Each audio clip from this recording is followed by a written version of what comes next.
Okay, what we're gonna show right now is inserting a micro SD card into the DJI Avata drone.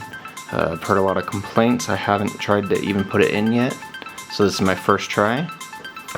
Apparently it's behind, here we go, it's behind this blade. Okay.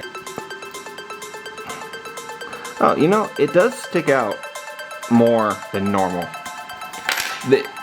Okay, so this card ejection slot is actually better than all the other DJI ones. It sucks that it's in this position, but there's no other drone that I've been able to just push with my finger, the tip of the skin, and have it actually come out.